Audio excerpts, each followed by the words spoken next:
رانا ثناءاللہ صاحب بہت شکریہ پروگرام میں شامل ہونے کے لیے. حکومت کے اقدامات اور 27ویں آئینی ترمیم اور اس کے بعد کے معاملات پر تنقید تو ہو رہی تھی ججز کی جانب سے, مختلف جگہوں سے احتجاج بھی ہو رہا تھا, لیکن اب تو 2 ججز کی جانب سے نہ صرف استعفیٰ دے دیا گیا بلکہ جسٹس منصور علی شاہ نے کہا کہ 27ویں آئینی ترمیم آئین پر حملہ ہے اور اس کے ذریعے سے سپریم کورٹ کے ٹکڑے ٹکڑے کر دیے گئے ہیں. رانا ثناءاللہ صاحب دیکھیں, افسوس کس بات کا, یہ تو جو بات ہم کہہ رہے تھے کہ یہ ججز صاحبان جو ہیں یہ ان کا سیاسی اور ذاتی ایجنڈا ہے ان کا, اور ان کی جو تنقید ہے یعنی سپریم کورٹ کے جج پہ منصب پہ بیٹھے کسی بھی جج کا یہ تو قطعاً اس کا جو ہے وہ استحقاق نہیں ہے کہ وہ سیاسی معاملات پہ یا پارلیمنٹ کی کارکردگی کے اوپر جو ہے وہ تنقید کرے. ان کا کام تو یہ ہے کہ وہ انصاف سے فیصلے کریں, اور جس طرح سے یہ بات ہے کہ ججز نہیں بولتے, ججز کے فیصلے بولتے ہیں,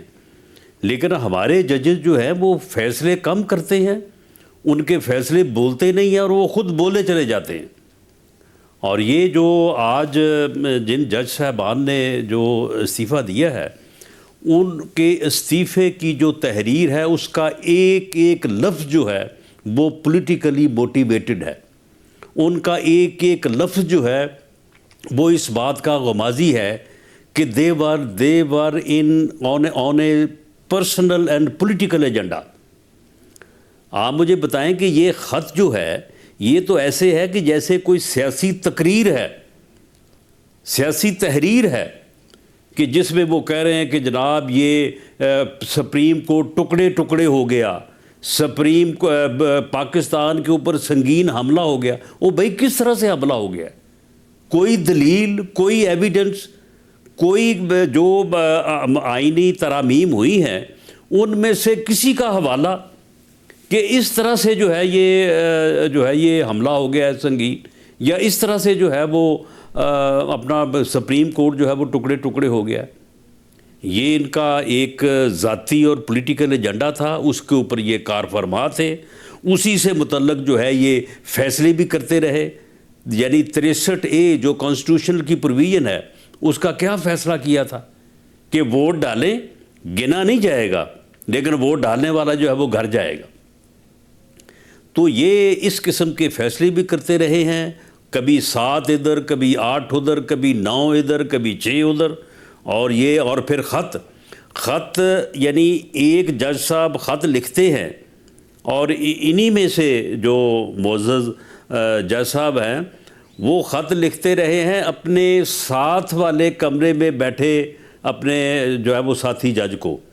اور ان کو وہ خط جو ہے وہ تیسرے دن ملتا تھا, میڈیا کو شام کو مل جاتا تھا. تو یہ اس قسم کی پریکٹس جو ہے یہ فرما رہے تھے, اور یہ ان کا پولیٹیکل پرسنل ایجنڈا تھا, اور اس کے پورا نہ ہونے پہ انہوں نے یہ احتجاج کیا ہے. کسی جج کو یہ حق نہیں پہنچتا, جو وہ حلف اٹھاتا ہے وہ حلف اس کی اجازت نہیں دیتا کہ وہ پروٹیسٹ کرے. وہ فیصلہ کر سکتے ہیں, یا وہ اگر ان کی کوئی ذاتی وجوہات ہے یا کوئی بھی وجہ ہے تو اس کے اوپر وہ استعفیٰ دے سکتے ہیں, لیکن سیاسی بیانیہ جو ہے وہ ساتھ اٹیچ نہیں کر سکتے جس طرح سے انہوں نے کیا ہے. یہ انتہائی قابل افسوس بات ہے. رانا صاحب آپ کہہ رہے ہیں کہ ان دونوں چیف جسٹس احترام کرتے رہے ہیں. رانا صاحب آپ کہہ رہے ہیں ان دونوں جج صاحبان کا کوئی بات نہیں کر سکتا, لیکن انہوں نے یہ عمل جو ہے یہ انہوں نے انتہائی افسوسناک عمل کیا ہے. تو آپ کہہ رہے ہیں کہ اگر استعفیٰ دینا بھی تھا تو انہیں اس قسم کے جو ہے وہ اس قسم کی پولیٹیکلی موٹیویٹڈ تحریر جو ہے وہ ساتھ اٹیچ نہیں کرنی چاہیے. صاحب آپ کہہ رہے ہیں کہ ان کا سیاسی ایجنڈا تھا, ان دونوں ججز کا کیا سیاسی ایجنڈا تھا, سیاسی کیا مقاصد حاصل کرنا چاہتے تھے ججز؟ سیاسی ایجنڈا جو ہے وہ حکومت کے خلاف تھے. وہ جو ہے وہ پی ٹی آئی کے ساتھ تھے, اور یہ جو گفتگویں ہوتی رہی ہیں جو ہمارے پی ٹی آئی کے سینئر رہنما کرتے رہے ہیں, یہ آپ کے علم میں ہے کہ وہ کیا کہا کرتے تھے کہ بس نومبر میں جو ہے وہ جب فلاں جج صاحب جو ہیں وہ پروموٹ ہوں گے تو اس کے بعد پھر آپ دیکھیں کیا ہوگا. یہ ساری چیزیں جو ہیں یہ ساری چیزیں آن ریکارڈ ہیں، بلکہ لوگ موجود ہیں جن کی موجودگی میں یہ گفتگو ہوتی رہی ہے، ایویڈنس موجود ہے اس بات کی، لیکن ان کے مرتبے، ان کی حیثیت اور ان کی عزت کے احترام میں ہم نے کبھی اس بارے میں جو ہے وہ بات نہ کی. آج بھی اگر انہیں یہ پروٹیسٹ کرنا بھی تھا، اگر وہ خاموشی سے جو ہے وہ استعفیٰ دے دیتے اور یہ ساتھ ایک پولیٹیکل بیانیہ اور ایک پولیٹیکلی موٹیویٹڈ تحریر اٹیچ نہ کرتے تو شاید آج بھی ہم بات نہ کرتے. لیکن جب انہوں نے جو ہے وہ کسی بات کو جو ہے وہ یعنی اپنا پولیٹیکل بیانیہ جو ہے انہوں نے خود ہی پیش کر دیا، تو پھر ہمیں بھی اس کے جواب میں جو ہے وہ بات کرنی پڑ رہی ہے، جس کا ہمیں افسوس ہے. ہم ان کے احترام میں ان کی پوزیشن کی وجہ سے ہم نے کبھی جو ہے یہ بات نہیں کی، ورنہ یہ چیزیں جو ہیں یہ 1 سال سے جو ہے وہ بلکہ 2 سال سے ہوتی رہی ہے. جب یہ 63A کا فیصلہ آیا اس کے بعد 3 جج صاحبان کا جب آپ یہ فرما رہے ہیں کہ ان دونوں ججز کا قسم کے فیصلے کرتا تھا، ان دونوں ججز کا یہ قدم انتہائی ہے، تو آپ کے الزامات بھی کافی سنگین ہیں. آپ بھی کہہ رہے ہیں کہ دونوں ججز حکومت کے خلاف کام کرتے رہے ہیں، تو حکومت نے اس سے متعلق تو کوئی اقدام نہیں کیا، کوئی ریفرنس ظاہر نہیں کیا، سپریم جوڈیشل کونسل نہیں گئے ان دونوں ججز کے. اگر اس سے متعلق حکومت کے پاس ثبوت بھی ہیں، ان کے فیصلے اور ان کے ریمارکس سے بڑھ کر ان 2 ججز اور ججز کے خلاف ایسے ثبوت بھی ہیں حکومت کے پاس، تو پھر حکومت بھی کوئی اقدام کر سکتی تھی اس سے متعلق، لیکن ایسا کچھ نہیں کیا گیا. ان کا احترام آڑے تھا، ان کی عزت، وہ جو آج بھی اگر وہ یہ پولیٹیکل سٹیٹمنٹ پولیٹیکلی موٹیویٹڈ جو ہے وہ خط ساتھ اٹیچ نہ کرتے اور اگر انہوں نے ریزائن ہی کرنا تھا صرف ریزائن کرتے تو آج بھی ہم یہ بات نہ کرتے. لیکن آپ دیکھیں ان کا جو خط انہوں نے ساتھ تحریر کیا ہے وہ تو انہوں نے ایک پورا سیاسی بھاشن ہے وہ. تو پھر جو ہے وہ انتہائی افسوس کے ساتھ میں یہ بات کر رہا ہوں، ورنہ یہ ساری چیزیں ہونے کے باوجود جو ہے ان کے عزت اور احترام میں جو ہے وہ ہم نے کوئی بات نہیں کی اور ہم آج بھی نہیں کرنا چاہتے، ہم آج بھی نہ کرتے. جی آپ کہہ رہے ہیں کہ احترام کو ملحوظ خاطر رکھا جا رہا تھا، لیکن رانا صاحب کیا حکومت یا اس کے اتحادی جو اب 27ویں آئینی ترمیم لے کر آئے ہیں اس کے بعد کا عمل بھی مکمل کیا ہے، کیا حکومت کسی موقع پہ چاہتی بھی تھی کہ یہ ججز الگ ہو جائیں سپریم کورٹ سے؟ جی بالکل نہیں، ہم یہ بالکل نہیں چاہتے تھے، لیکن ہم یہ ضرور چاہتے تھے کہ یہ جو ہمارے جج صاحبان ہیں یہ ملک کو چلنے دیں، حکومت کو چلنے دیں اور سیاست جو ہے یہ سیاستدانوں کے لیے چھوڑیں. یعنی اس ملک میں کیا کچھ نہیں ہوتا رہا، بادشاہ ڈیم بنتا رہا ہے اس ملک میں اور وہ عدلیہ جو ہے وہ بناتی رہی ہے، پورا فل بینچ بیٹھ کے جو ہے وہ چندہ اکٹھا کرتا رہا ہے. یہاں پہ 100 موٹو نوٹس کے اوپر جو ہے وہ وزرائے اعظم کو جو ہے وہ ان کی چھٹی کرائی جاتی رہی ہے. 52 بھی پارلیمنٹ نے ختم کر دیا اور ہمارے جج صاحبان نے جو ہے وہ اس کی کاگنیجنس جو ہے وہ سنبھال لی. یہ سارا کچھ جو ہے یہ ہوتا رہا ہے. رانا صاحب اب 27ویں آئینی ترمیم منظور ہو چکی ہے، دستخط بھی ہو چکے، اس کے بعد ایکٹ جو ہیں ان سے متعلق بھی کام آگے بڑھ چکا ہے. آئینی عدالت کے اوپر بہت زیادہ سوالات اٹھائے جاتے رہے ہیں اور دی نیوز کے ایڈیٹر انویسٹیگیشن انصار عباسی صاحب نے بھی یہ خبر دی کہ حکومت بہت جلدی یہ عمل مکمل کرنا چاہتی ہے کہ آئینی عدالت کا قیام بھی ہو جائے، اس کے ججز بھی تعینات ہو جائے اور ان کی حل برداری بھی ہو جائے. تو اس سے متعلق اس وقت صورتحال کیا ہے اور اگلا قدم کیا ہوگا حکومت کا؟ نہیں، جلدی سے اس میں کیا مراد ہے؟ جلدی معاملہ یہ ہے کہ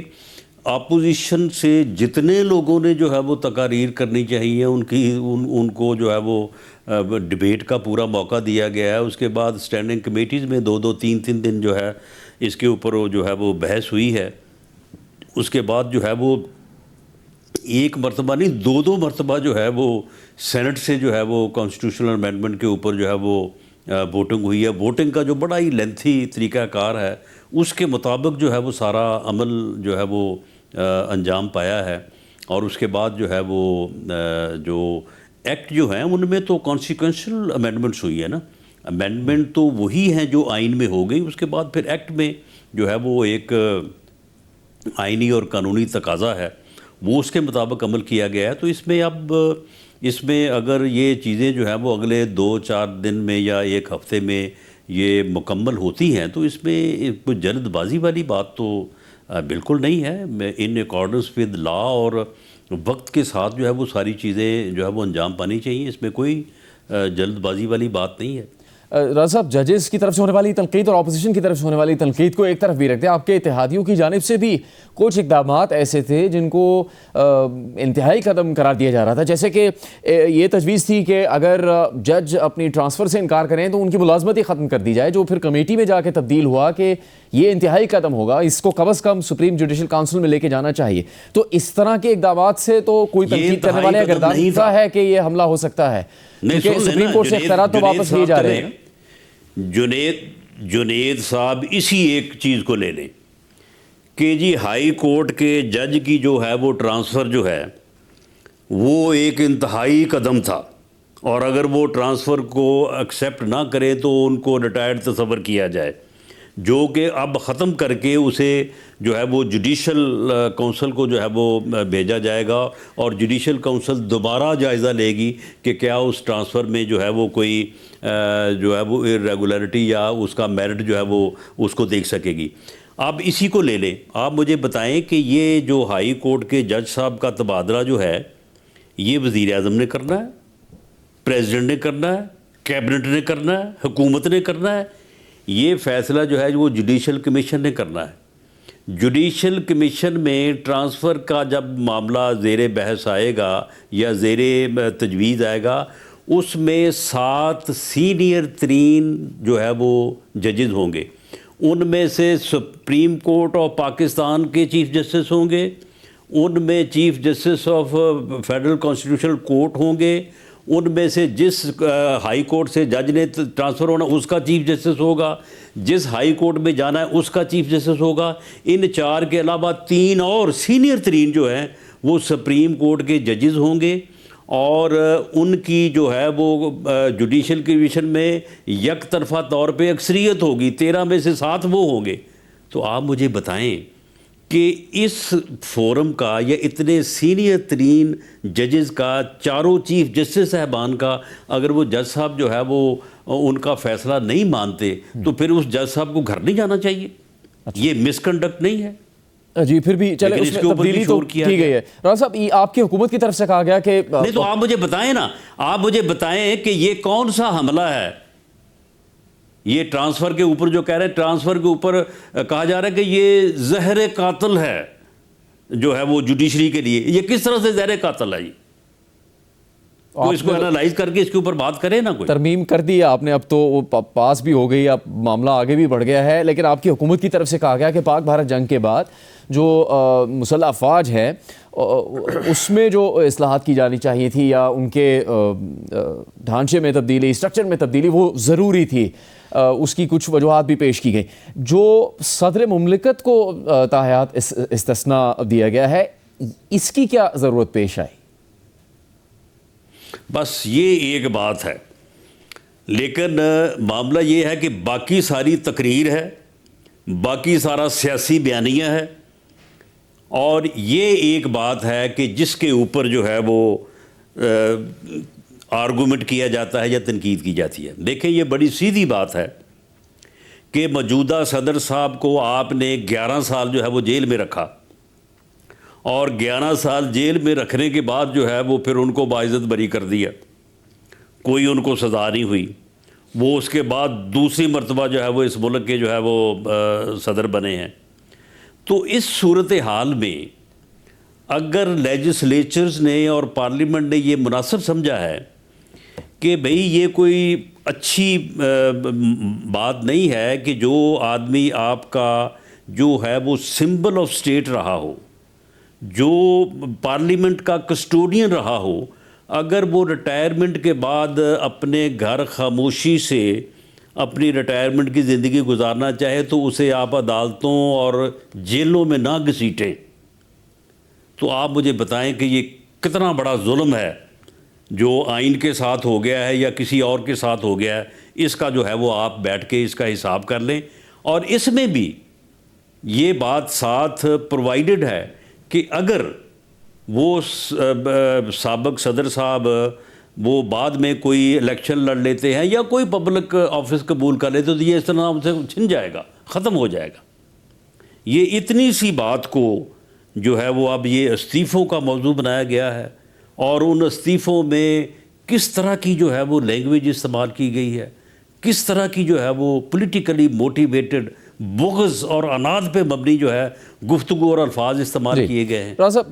یہ کتنے افسوس کی بات ہے. 27ویں آئینی ترمیم ہے، اس کے بعد آرمی ایکٹ ترمیمی بل بھی منظور ہو چکا ہے، تو اس کے مطابق آپ ذرا ہمیں بتا دیجئے کہ اب فیلڈ مارشل سید عاصم منیر اب سے لے کے اگلے 5 برس یعنی 2030 تک وہ چیف آف آرمی سٹاف ہوں گے اور چیف آف ڈیفنس فورسز ہوں گے؟ دیکھیں، چیف آف ڈیفنس فورسز کا عہدہ جو ہے وہ اب جو ہے وہ آئین نے جو ہے وہ اس کو جو ہے وہ کریٹ کیا ہے یا جو امینڈمنٹ ہوئی ہے. اب وہ تعیناتی جو ہے وہ نیو اپوائنٹمنٹ ہوگی اور فریش اپوائنٹمنٹ ہوگی،